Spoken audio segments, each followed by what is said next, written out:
everyone. My name is John Sierra, and I am a Tolkien scholar. And what does that mean? It means that I have been learning and studying the works of J.R.R. Tolkien for a very long time, for decades, most of my adult life, and, well, all of my adult life, and some of my childhood life as well, since I got very deeply invested in this when I was around 8 or 9 years old. But anyway, the guy that you come to ask any questions about the Tolkien legendarium, whether it's the Lord of the Rings, or the Hobbit, or the Children of Húrin, the Silmarillion, Beren and Luthien, the Fall of Gondolin, the Fall of Númenor, Farmer Giles of Ham, that's not in the legendarium, but there's other works in there as well, or just a question about Tolkien himself. So we have, I believe, about 16 questions. Yes, we have 16 questions to get to today. And of course, to let you know that if you like my content, click the subscribe button. We are on a mission to be fully partnered. We're kind of half partnered right now. We're on a mission to reach 1,000 subscribers. And as of right now, as of my recording this right now, we're getting there. We're at 761. So it's going. And there are other kinds of videos that are coming out on this channel, gameplay videos of video games based off of the works of J.R.R. Tolkien, reactions and analyses to adaptations of Tolkien's material, and not just the ones you think of, some rather obscure ones. I did the 1966 Ashcan Hobbit, and I'm going to be doing things like the Soviet productions and such, so we're going to be looking at some really, really rare stuff. I'm going to try to get some radio recordings as well. Also, readings and analyses and various live streams that happen on my Twitch channel, which is linked to in the description, will all be uploaded here. And of course, members get to see everything a full 7 days early, so that's exciting. So anyway, we do have 16 questions to get to, and I wanted to do a reading for you first. So let's get to the reading. Actually, before I do that, let me say that if you do have a question for me, you can, if you'd like to, ask it right in the comments section. I read every comment. I reply to most comments, and if there's a question in there, I will answer to the best of my ability. If you have a detailed question or something that is going to be a big detailed answer, or if you want to be featured in a video, you're going to go through Quora. There's a link to my Quora account in the description, and you can ask any question on there about anything, including Tolkien. And if you ask a Tolkien question, you can tag me in it, even if you don't follow the link from the description. If you ask any question about the Lord of the Rings or anything related to it, there's going to be a list of people that you're going to see that they're going to suggest. My name is going to be at or near the top of that list. It's going to be at the top of the list. But anyway, no false modesty, right? I'm doing very well on Quora, and I work very hard for that. But anyway, let's get to the reading. I decided to read to you guys a bit from the Silmarillion today. And I specifically wanted to read a bit of Dûr and the Fall of Gondolin. So let's go to that. At last, in the year when Eärendil was 7 years old, Morgoth was ready, and he loosed upon Gondolin his Balrogs, and his orcs, and his wolves. And with them came dragons of the brood of Glaurung, and they were become now many and terrible. The host of Morgoth came over the northern hills where the height was greatest, and watched least vigilant, and it came at night upon a time of festival, when all the people of Gondolin were upon the walls to await the rising sun, and sing their songs at its uplifting. For the morrow was the great feast that they named the Gates of Summer. But the red light mounted the hills in the north and not to the east, and there was no stay in the advance of the foe until they were beneath the very walls of Gondolin, and the city was beleaguered without hope. Of the deeds of desperate valor there done by the chieftains of the noble houses and their warriors, and not least by Dûr, which is told in the Fall of Gondolin, of the battle of Ecthelion of the Fountain and Gothmog, lord of the Balrogs, in the very square of the king where each slew the other, and of the defense of the tower of Turgon by the people of his household, until the tower was overthrown, and mighty was its fall, and the fall of Turgon and its ruin. Dûr sought to rescue Idril from the sack of the city, but Maglin had laid hands on her and on Eärendil, and Dûr fought with Maglin on the walls, and cast him far out, and his body as it fell smote the rocky slopes of Aemon Gwara thrice ere it pitched into the flames below. Then Dûr and Idril led such remnants of the people of Gondolin as they could gather in the confusion of the burning down the secret way which Idril had prepared.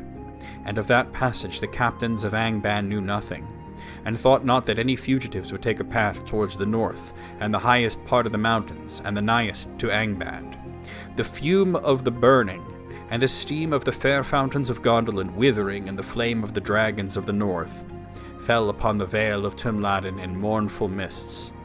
And thus was the escape of Tuor and his company aided, for there was still a long and open road to follow from the tunnel's mouth to the foothills of the mountains. None the less they came thither, but beyond hope they climbed in woe and misery, for the high places were cold and terrible, and they had among them many that were wounded, and women and children. There was a dreadful pass, Cirith Toronath it was named, the Eagle's Cleft, where beneath the shadow of the highest peaks a narrow path wound its way, and on the right hand it was walled by a precipice, and on the left a dreadful fall leapt into emptiness. Along that narrow way their march was strung, when they were ambushed by orcs, for Morgoth had set watchers all about the encircling hills, and a Balrog was with them. Then dreadful was their plight, and hardly would they have been saved by the valour of yellow-haired Glorfindel, chief of the house of the Golden Flower of Gondolin, had not Thorondor came timely to their aid. Many are the songs that have been sung of the duel of Glorfindel with the Balrog upon a pinnacle of rock in that high place, and both fell to ruin in the abyss. But the eagle's coming stooped upon the orcs and drove them shrieking back, and all was slain or cast into the depths, so that the rumour of the escape from Gondolin came not until long after to Morgoth's ears. Then Thorondor bore up Glorfindel's body out of the abyss, and they buried him in a mound of stones beside the pass.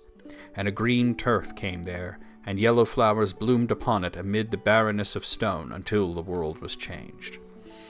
So, really great passage. There's two things I wanted to say about it. One was about the yellow flowers that grew on Glorfindel's grave. Somebody on Quora not very long ago asked me, what sort of flowers are they? Actually, it might have been here on YouTube in a comment, come to think of it. But I was asked about the flowers, and after researching a bit, we came to the conclusion that while we can't exactly know the exact species of flower that Tolkien was talking about, it seems most likely that they were buttercups. The other thing that's interesting is, if you notice, it makes reference to a work called The Fall of Gondolin. It says, notice this is the Silmarillion style. It tells you, okay, so this is where we're at, Gondolin is here, Eärendil is a young lad, and then suddenly, the army of Morgoth comes, and they sack the city, and all this great stuff happened. Ecthelion fought Gothmog, the lord of the Balrogs, and Tuor fought Maglin, and he threw him off the walls of the city, and then they escaped, and then there was a great fight with Glorfindel and the Balrog, and there's not a lot of detail, because that's how the Silmarillion works. It's not really a novel, it's a chronicle. It can be very exciting, but it just goes from event to event to event, from place to place, from thing to thing, through the tale of years, at a very, very rapid pace. And the thing about that is that it seems to be that Tolkien always wanted the Silmarillion to be sort of his keystone work, from which other works would spin off into greater detail. The last chapter of this is called Of the Rings of Power and the Third Age, and that is basically The Hobbit and the Lord of the Rings. And he had written these other stories, The Children of Húrin, The Fall of Gondolin, The Fall of Númenor, and of course Beren and Luthien, that he always wanted to be released in a greater scale. Of course, he died before any of these came out. The last work in the Legendarium that he published within his lifetime was The Lord of the Rings.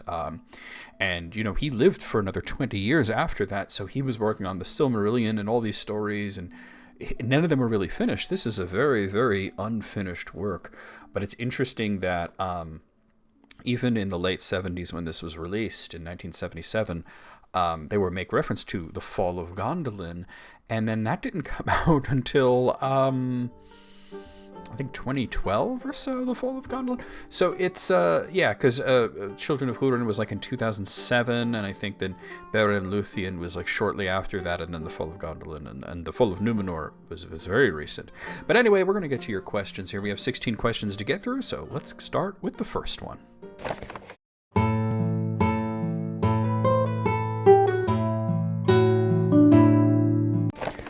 So this first question comes in from somebody with the moniker of Book Reader, who asks, what was Sauron's relationship with the dwarves like? Did he even care about them or see them as a threat like the elves? So I think it's an interesting question. Sauron's relationship with the dwarves is somewhat, I would say, similar to that of his predecessor, Morgoth. They were almost like a wild card that could not always be predicted. Traditionally, the dwarves were no friends of Morgoth, nor were they friends of Sauron, but occasionally they could be cajoled or bribed or tricked or terrorized into the service of either of the Dark Lords. Some dwarves in the past allied with Morgoth due to the Dark Lord taking advantage of their animosity with the elves. Sometimes the dwarves would make arms and armor for whoever was a paying client, regardless of which side they were on. Sometimes the dwarves would believe lies. In the Second Age, Sauron created the One Ring as a means to specifically control the elves, and that was a complete failure. The elves realized the deception and they took off their rings. He then stormed Eregion, also called Hallan, and he took 16 of the rings. The 3 that he could not find had already been put in safer hands, and they were not in Eregion. He then gave 7 rings to the dwarves and 9 to the men. Now, there isn't a time frame here. The book doesn't say that he did first one and then the other, nor does it say that it was at the same time. But I've come to personally believe that the story suggests that he went to the dwarves next. Now, there's a dispute in the record. The dwarves claimed that they had already been given one of the rings of power from the elves of Eregion as a token of friendship. So in this case, Sauron would have given them 6 rings, but this is of course in dispute. So I prefer that Sauron went to the dwarves next due to the fact that we see him kind of going down the list. First the elves, then the dwarves, and then the men. And this is the order shown in the ring verse, the poem. 3 rings for the elven kings under the skies, 7 for the dwarf lords in their halls of stone, 9 for mortal men doomed to die. So it goes in that order in the poem, that it starts with elves, and then it goes to dwarves, and then it goes to men. Not only that, but the number 7 is really important. There are 7 houses or clans of dwarves and 7 dwarf lords. And once Sauron was denied the ability to control the best and brightest of the elves, he not only goes to the dwarves, but he makes sure that he is controlling the leader of each house. When this fails, he then turns to men, now having learned the lesson. Don't just go for important political figures and leaders, but choose those who are already evil or already on his side. And that's the rub of it. The dwarves were not really on Sauron's side, but they are the middle step in a 3-part, I wouldn't say plan, but a 3-part experiment that begins with Sauron putting on a fair guise, calling himself Anatar, and tricking the elves, and then it ends with him giving rings to those that are already his followers. So it begs the question, when Sauron gave the rings to the dwarves, was he in disguise? Did the dwarves know that the rings came from Sauron? If they knew, the fact that they kept them and used them shows an astonishing misjudgment on their part. I personally believe that Sauron was still, at this part, in his trickery phase. He would not appear as himself and give them rings, and I believe this for 2 reasons. The first reason is that if Sauron was open about who he was, I could believe that some of the dwarf lords may have chosen to accept the rings and use them, but not all of them. It just seems to be too much. The second reason that I believe this is due to the disputed account of how many rings he gave them. Was it 6 or was it 7? They believed that the elves of Eregion had given them one in friendship. Which dwarf lord believed this? We don't know. The most likely would be the head of the Longbeard House of Moria. Eregion existed as an elvish community specifically to be near the dwarves. Did they actually get a ring of power from Eregion, or was the elf that gave them the ring actually Sauron in disguise? So, in the end, the dwarves were no friend of Sauron's, but they eventually knew the origin of the rings and the ruin that it brought them, though they were not controlled by Sauron and the project was largely a failure, he still influenced them enough to ruin their civilization. Sauron still tried to make nice with the dwarves. The Nazgûl showed up at Erebor, and they downplayed the importance of the ring, and they offered 3 of the remaining rings of power that the lords once carried to Dane the Second Ironfoot, who was king under the mountain, in exchange for the location of a Mr. Baggins. Dane stonewalled them, and when the Easterlings, who were an army under Sauron's control, came through, Dane fought them valiantly even at his advanced age and to his death. So it seems that while the dwarves had been open to manipulation in the past, in the Third Age, or the late Third Age, dwarves were fully against Sauron. Okay, next question.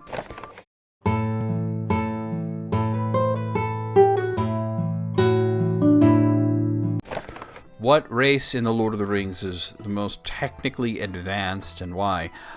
So this depends on how you view the term technically advanced. I would see that as technological advancement. And some other people who answered this question when it was posted on Quora, they all sort of pointed towards the dwarves because they have fantastic crafts. But the real answer here is, I think, the goblins, also known as orcs or urks. Technology in Middle-earth advances very slowly. And that's mostly because that's the way that the author likes it. Hobbits have grain mills and such, but they have a fantastic respect for nature and aesthetics. Part of the reason that the Shire needed a good scouring was Saruman bringing rampant industrialization to them, which he did purposefully to ruin their home as petty revenge. So dwarves make great crafts, and they are the best at making arms and armor, but we have no indication that their devices are any less magical than those of elves. Then, of course, there are men who will inherit Middle-earth. But in the end of The Lord of the Rings, the reins of the realm and mannish civilization are in the hands of the Dúnedain, who follow a very elvish tradition dating back to their friendship with the elves of Tol Eressëa. But then we have the goblins. They are industrial by nature, and Tolkien states that many of the devices and machines that blot the land and are designed with no care for nature and are often made only for war, are the makings of goblins. They cannot make anything beautiful, but they can make things that are cunning. Though The Lord of the Rings is not an allegory, as Christopher Tolkien states, people will find allegory where they wish to, which is a process that his father, J.R.R. Tolkien, called application. He says, very different from allegory. The Lord of the Rings can, and in fact does, contain the thoughts of the author on certain topics, and you are meant to take them as you may, and rampant industrialization being an evil that is closely linked with Morgoth and his creations is one that he was rather consistent with. For an example, going back even to the First Age, the 3 peaks of Thangorodrim were called volcanoes by the elves. They were not natural formations, they were not mountains, they were slag heaps piled up as great smokestacks for the furnaces of Morgoth. The elves saw what looked like mountains that were smoking, so they called them volcanoes, but they were more akin to industrial chimneys. So of course, going into the Second Age and the Third Age, the ones that would kind of keep that going, the Morgoth spirit, Sauron, and all that, the race that is the most technologically advanced would absolutely be the goblins, or orcs, if you prefer to call them that. Okay, next question.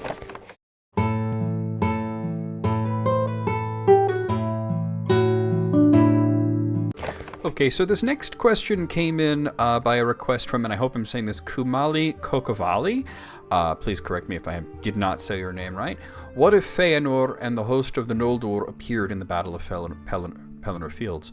Fëanor and a bunch of Noldor appearing in the Third Age during the Lord of the Rings. What would happen at first? It would involve all of Sauron's forces running in the opposite direction, or scattering wildly in madness and slaying themselves in fear and madness. The elves of the First Age were a much different breed than what Sauron was fighting in the Third Age. And even Fëanor himself, who at his peak was the very greatest of all the Eldar, keeping in mind that all 9 of the Nazgûl were forced into the fort of Bruinen by Glorfindel.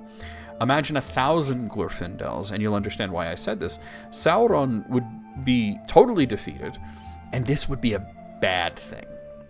The issue is that it was never about defeating Sauron. It was about destroying the One Ring. Without doing this, Sauron would inevitably return again at a later point, and he always would. Of course, you might say that with Sauron and his army defeated, well, destroying the One Ring would be a cinch. But not so much. Destroying the One Ring does not come easily. No one could willingly do it, according to Tolkien. And the threat of Sauron seemingly gone, it wouldn't exactly be an urgent matter.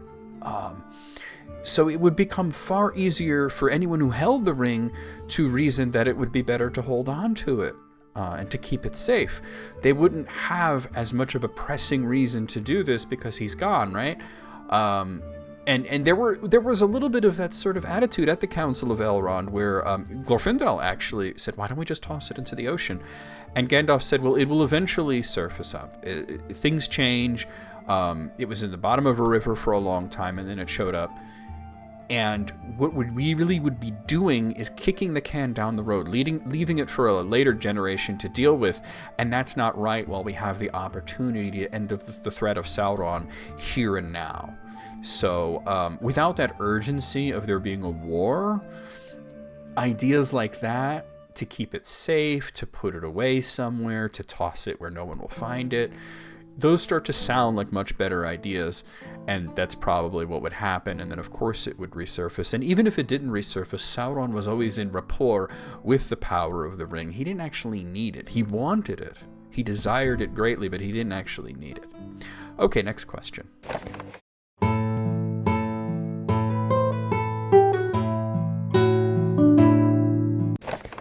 If Morgoth had killed the 2 trees, but had not stolen the Silmarils, would Fëanor have given his jewels to heal the trees, or would the elves still abandon Valinor and hunt for Morgoth? So, this was actually addressed in the Silmarillion. This actually kind of came up before Fëanor took the oath and went on to all the kinslaying and the strife that he would cause. The Valar asked him if he would willingly surrender the Silmarils to revive the 2 trees. At this point, they were already gone. Melkor had them, and with Ungoliant, he was already in the process of fleeing to Middle-earth. No one present knew this at the time, with the possible exception of Namo-Mandos, who cryptically referred to the death of Fëanor. So Fëanor felt that the Valar were coming at him kind of hastily, and they were making demands, and certainly Tulkas was being pushy, reasoning that though Fëanor made the jewels, the light within them was made by Yavanna, who was making the request. Aula was the voice of reason here. He stated that while what they were asking was really a lot, and they should give Fëanor a chance to consider it properly. Before knowing that the Silmarils were gone, Fëanor said no. Or at least he said not willingly, challenging the Valar to force the issue, which of course they would not. The narrative voice points out that if Fëanor had been cooler about the whole thing and agreed, regardless of the fact that the Silmarils were actually stolen and they weren't there, they weren't available, things would have gone much better. But he had already refused. With this in mind, he already felt the Valar were not doing enough to punish Melkor. And let's be real, it was only nominally about the Silmarils, mostly about Finwë. And while perhaps Finwë would have lived in this case, the hot-headed Fëanor had thoughts in his mind about how they were stuck in Aemon and they could rule vast lands in Middle-earth. They were going either way, I think. Okay, next question.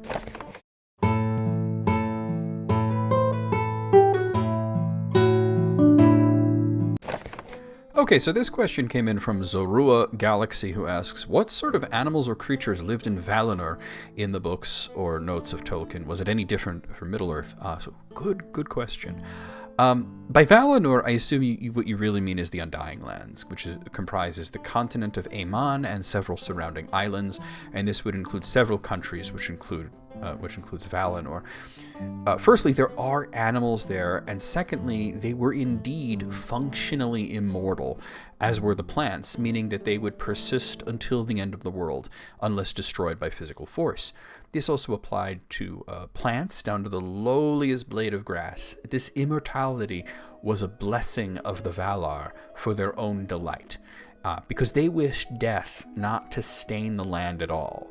They could not, however, muck with the doom of man or elf, unless there was the rare exception that Ilúvatar would sign off on it, such as Túr and Lúthien.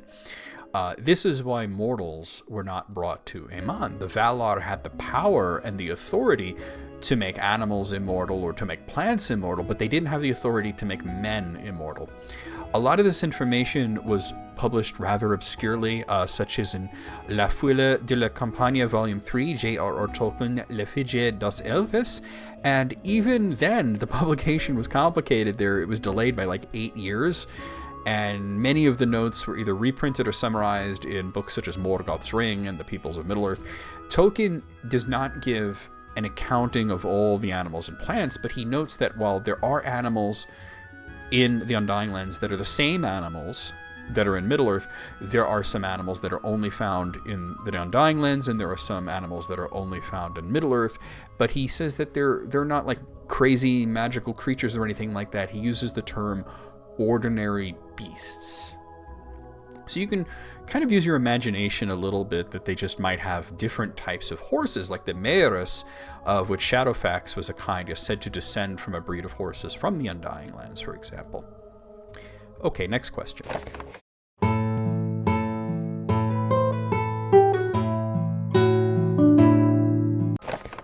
So here is another one that came in by request of Zoroa Galaxy, who asks, what sort of things did elves in the Silmarillion and the Lord of the Rings eat or favor? Did they eat specific foods during celebrations or events? So, yeah, neither the Silmarillion nor the Lord of the Rings gives us a lot to go on for typical elvish cuisine. The Hobbit gives us an accounting of the sort of feasting that Thranduil and his people commonly get up to, including roast meats of indeterminate origin that smelled so good that the dwarves and Mr. Baggins just couldn't help themselves and rushed forward to beg. The food served to the dwarves as prisoners in Mirkwood was, as well as the food that Bilbo stole from the elves, was not detailed, but it was mentioned that they were very well taken care of.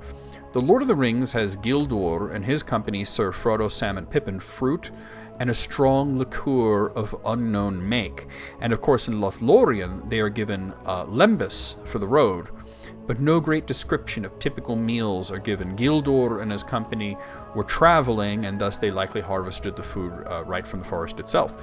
So contrary to popular belief, Tolkien does not go out of his way to lavishly describe meals unless they're plot relevant. That was really more of a C.S. Lewis thing.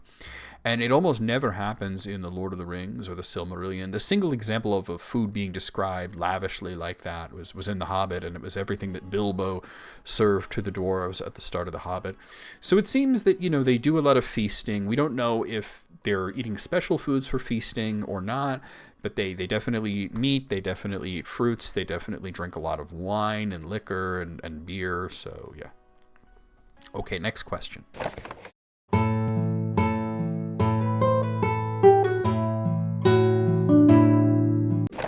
Okay, so this next question came in as a request from, I hope I'm saying it right, Archam Lonash? I hope I said that right. Or it might be Ionash, actually. Can Isengard be seen as a representation of the Industrial Revolution in Britain? So I went into a little bit of the whole idea of allegories and applications and how people will find allegories where they may, even if they're not actually intended. It can be seen as anything that you wish it to be seen as. That's the idea of the application. Tolkien did not intend anything in his work to represent anything specific from the real world. He did not write allegory. But as his son Christopher said, people will find allegories wherever they wish to.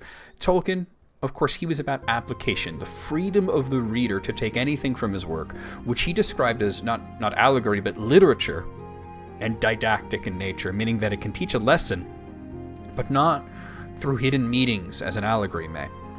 Christopher explained that Tolkien was not making a political or a sociological or a theological statement with his work in fantasy. The world of Arda and everything in it, Middle-earth, all of that, exists for itself. But it can, and in fact does, as I said even earlier, contain his thoughts on certain topics, and as I mentioned when we talked about the goblins and their industrialization, and Saruman, rapid industrialization being bad, and his thoughts on that was one of them. So while Isengard does not specifically represent the Industrial Revolution, Tolkien's thoughts on Isengard and Saruman's exploits in the Shire do reflect his thoughts on industrialization. Okay, next question.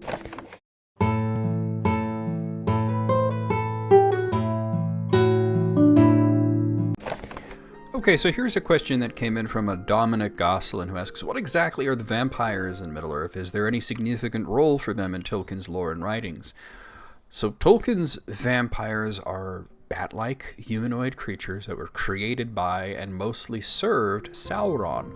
And that's about it, to be honest with you. Vampires are not very fleshed out in Tolkien's work. We know that Sauron created them, and that he could turn into a vampire-like creature himself, which he did after he was released by Huan, after he surrendered to Luthien. We can also assume that they have wings, and that they can fly, because Sauron had wings, and he could fly when he was in that form. The only vampire in his work that even had a name was Thringwithel, which was a female vampire that was said to be Sauron's messenger. Okay, next question.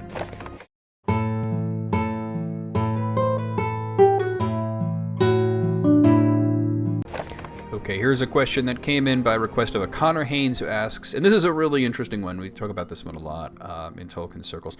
Did Pippin actually reveal the presence of the company in Moria? I remember Gimli reciting his song while the echoes ran away into the roof as the company prepared for rest within the hall.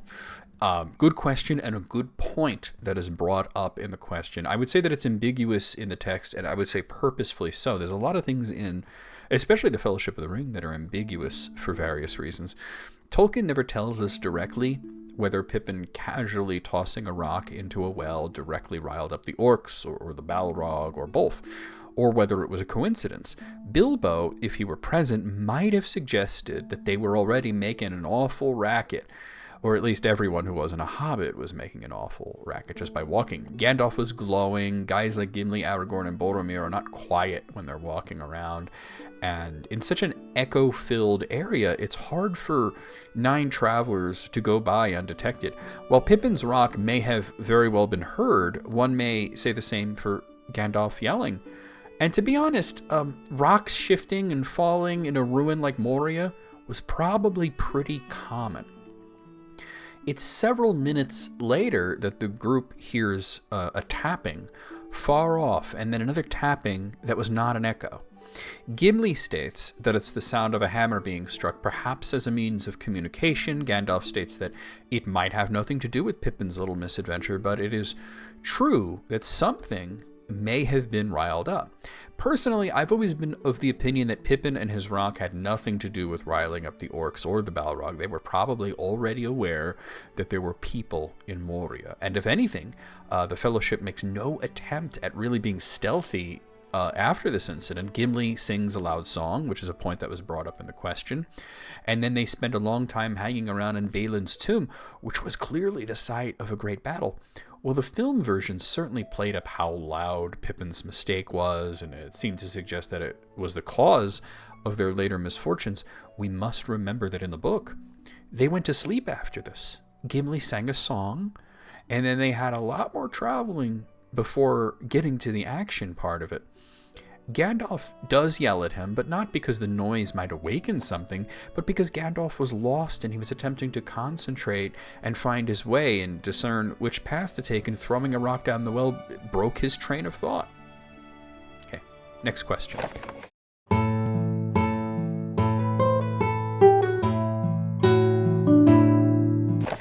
Okay, so here's a question that came in by the request of a Zach Luke, who asks, with his obsession with order, who did Sauron employ to maintain Barad-Dûr?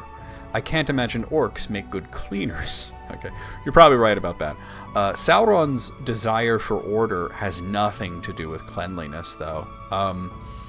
I would suppose that this sort of query is based on the very common misconception that people who have what is known as obsessive-compulsive disorder, which one may apply to Sauron, though I would say it goes further with him into obsessive-compulsive personality disorder, and that these people are obsessed with cleanliness and they need everything to be spotless. While there are some people who have this compulsion, it is less about everything needs to be clean at all times and more about I need to clean this one spot 7 times or bad things will happen. OCD is more about repeating things, closing doors several times in a row, flicking light switches, repeating tasks over and over, that sort of thing. Sometimes this involves cleaning tasks, but not always. That being said, Sauron hated chaos, not clutter. And there is no indication that his pathology goes so deep to see clutter as chaotic and in need of eradication. To directly answer the question, though, I'm not so sure that Sauron would employ anyone to maintain his tower. He would do it himself. The tower crumbled after the One Ring was destroyed because it was essentially held together with his power. He was in control of every brick, so he would keep it the way that he wanted it to be at all times with his own power. Okay, next question. That was a new one on me.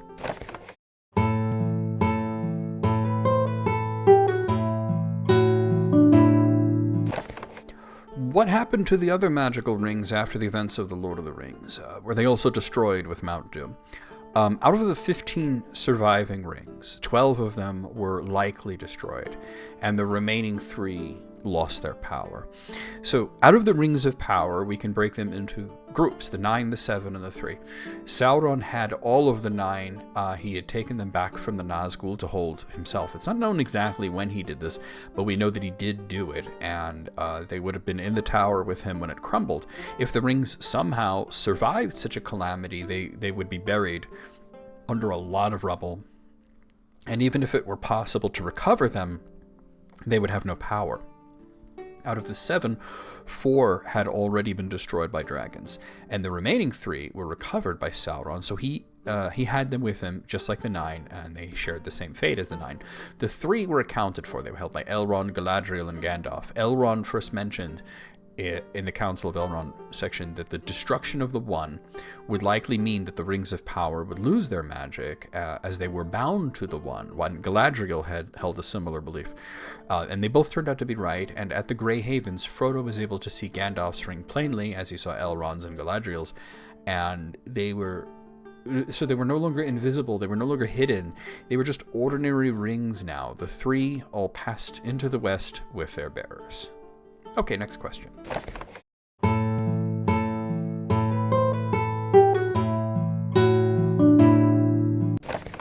What happened to Glorfindel after the first book?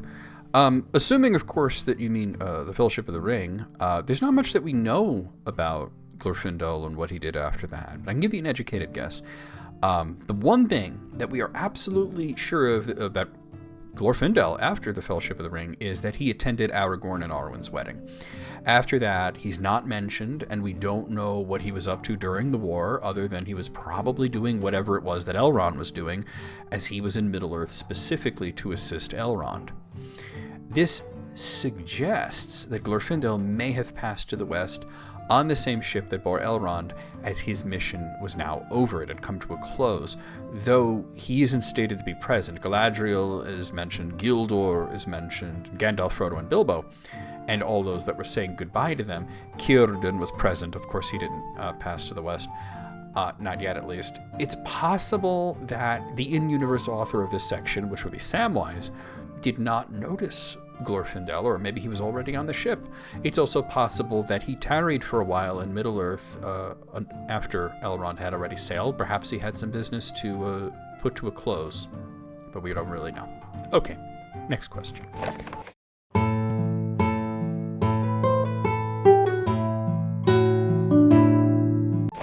Did Sauron give any rings to Númenor? Kinda, yeah. Kinda. I would say it's yes, with an asterisk. Númenor was still around when Sauron forged the One Ring, the last ring that was forged, because the Elves would no longer create rings of power after this. He also had the One Ring with him when he was captured and taken to Númenor, and he bore it back to Middle-earth after the Akalabeth. And to anyone who might say otherwise, yes, the wording is strange in the Silmarillion about him once again taking up the One Ring in Mordor, but he didn't leave it behind. Tolkien clarified that in one of his letters. Anyway, the Nazgul first started appearing in the Second Age, 2251, and Númenor did not fall until 3319 of the Second Age, and Tolkien stated that 3 of the Nazgul were Black Númenorians, meaning that they were Sauron's followers from Númenor who practiced black magic. As the 9 had already appeared before Sauron went to Númenor, he did not directly give rings to anyone on the island, but the Black Númenorians started out as the King's Party. They were sort of a rebel group, a political splinter group who believed that they had the right to colonize Middle-earth and to enslave its inhabitants, so he gave the rings to Númenorians who were in Middle-earth. Okay, next question.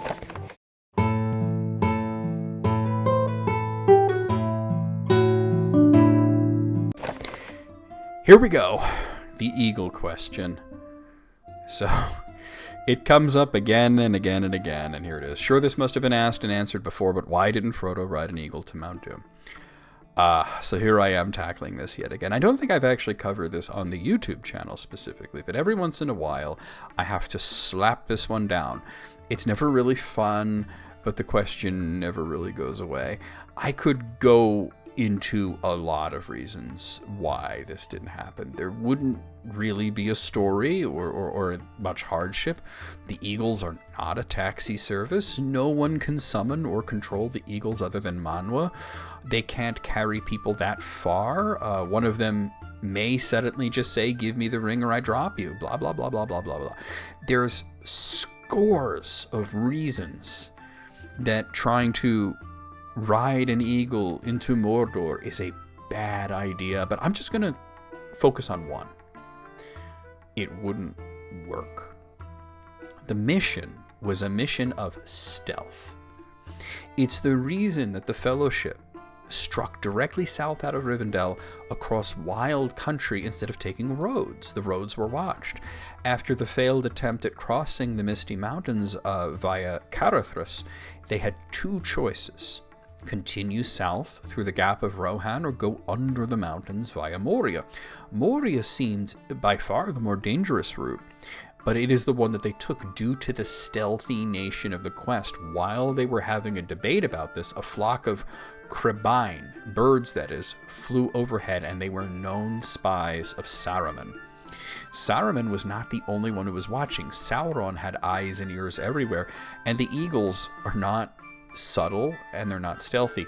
The sight of them carrying people to the south, where they generally don't go unless they have a very good reason to, both Saruman and Sauron would know what's going on.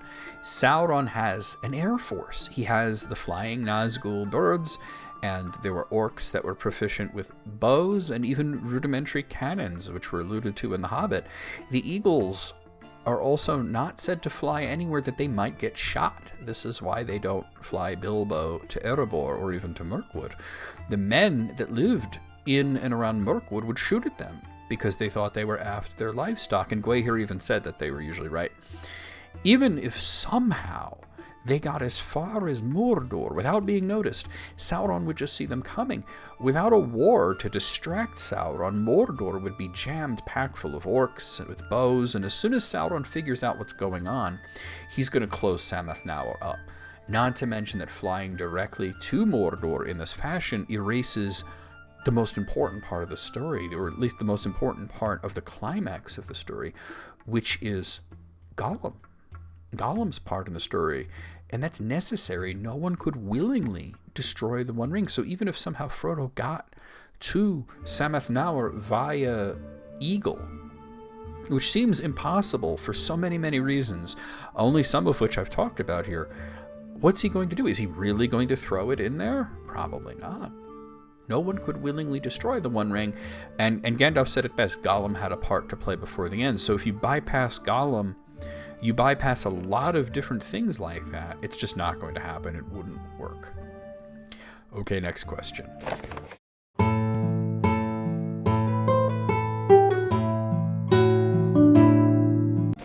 Can you explain the role and purpose of a Steward of Gondor in the Lord of the Rings universe? Yes, absolutely. There were kind of two purposes depending on what point in history we're looking at. The stewards were originally advisors to the King of Gondor. They held an important political office, though there were some limitations. They would rule as king in absentia whenever the king was traveling outside of Gondor, but they themselves were not allowed to ever leave the country. They were also not allowed to take part in any battle or any kind of war directly. The office of the steward to the king started with Gondor's inception, but the names of the very early stewards were not actually recorded, just that they were older nobles who the king trusted. Hurin of Emin Arnen was the first steward whose name was put down in the records, and all further stewards came from his bloodline. Though they were still chosen by the king, he had every right to choose a different steward if he wished. After the line of kings failed, the stewards became the ruling stewards, at which point they were basically the king, just they weren't called the king, and they were to fulfill the duties of the office of king until such a time as Gondor would find a new king. The ruling stewards became officially dynastic, with the eldest son of each steward inheriting the role from his father. So Hurin of Emin Arnen's line continued through to the final ruling steward, which was Faramir. He was ruling steward for a very brief period of time, and he ceded his power to Aragorn II Elisar, also vacating the office of steward, which was then quickly reinstated by Aragorn, but just returned to its more historic meaning. The steward at this point was also given the title of the Prince of Ithilien, with both titles being passed down to his heirs. Okay, last question.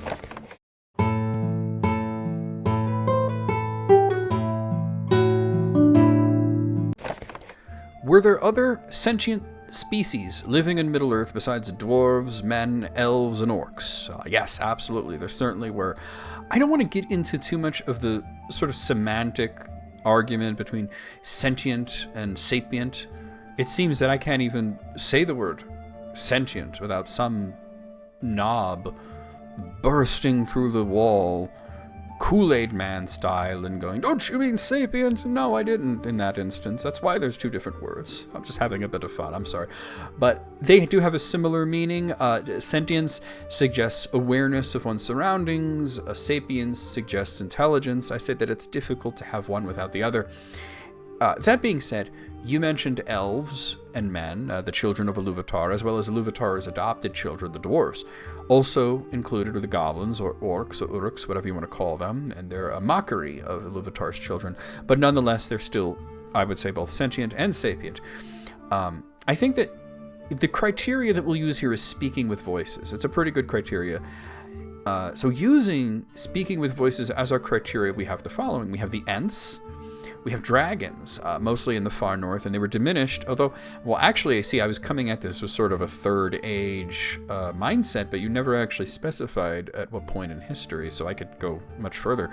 Trolls, they were made from stone, but they were not terribly bright, but they were able to speak language and use reason. Wargs, which were relations to and possibly scions of the earlier werewolves, which I'm also including here, which can also speak with voices, and they operate independently from the goblins. There are several Maiar in incarnated forms, which include the wizards, and according to Tolkien's last few retcons, that he passed also the eagles as well. Some birds that are not Maiar also speak language.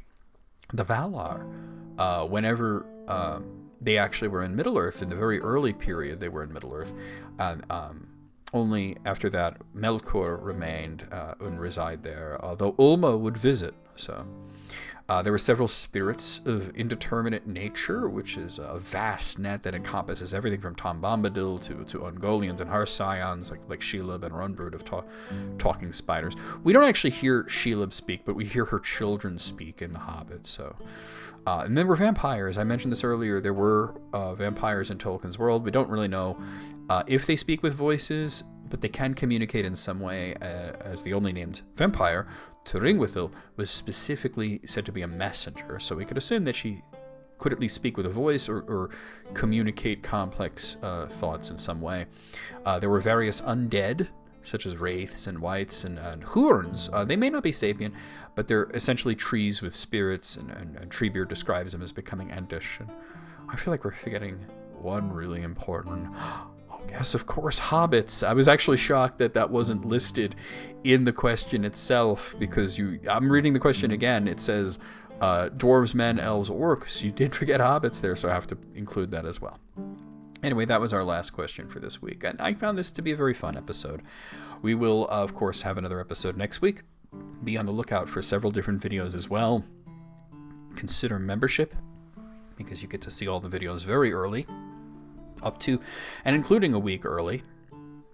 And if you've reached this point in the video and you haven't subscribed, why not? Consider it. I mean, like, if you've reached this point in the video and you're still watching, you must have enjoyed the content. So send me some questions, subscribe, click the bell, go through all the hoops that YouTube makes you jump through, turn notifications on. I will see you guys next time.